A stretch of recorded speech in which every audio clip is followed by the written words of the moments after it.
ಇನ್ನು ಇತ್ತ ಕರಾವಳಿ ಜಿಲ್ಲೆಗಳಾದ ದಕ್ಷಿಣ ಕನ್ನಡ, ಉಡುಪಿ ಭಾಗಗಳಲ್ಲಿಯೂ ಕೂಡ ನಿನ್ನೆ ರಾತ್ರಿಯಿಂದ ಸುರಿತಾ ಇರುವ ಮಳೆ ಬೆಳಗ್ಗೆಯೂ ಮುಂದುವರೆದಿದ್ದು, ನಿರಂತರವಾಗಿ ಸುರಿತಾ ಇರುವ ಮಳೆಯಿಂದಾಗಿ ವಾಹನ ಸವಾರರು, ಪಾದಾಚಾರಿಗಳು ಹೈರಾಣಾದರು.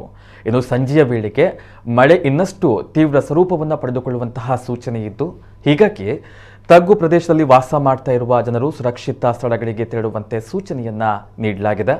ಮೀನುಗಾರರು ಕಡಲಿಗೆ ಇಳಿಯದಂತೆ ಸೂಚನೆಯನ್ನ ನೀಡಲಾಗಿದೆ. ಜೊತೆಗೆ ಶಾಲೆಗಳು ಆರಂಭವಾಗಿರುವುದರಿಂದ ಮಕ್ಕಳ ಕುರಿತು ಜಾಗೃತಿಯನ್ನು ವಹಿಸುವಂತೆ ಪೋಷಕರಿಗೆ ಹಾಗೂ ಶಿಕ್ಷಕರಿಗೆ ಜಿಲ್ಲಾಡಳಿತ ಸಂದೇಶವನ್ನು ರವಾನಿಸಿದೆ.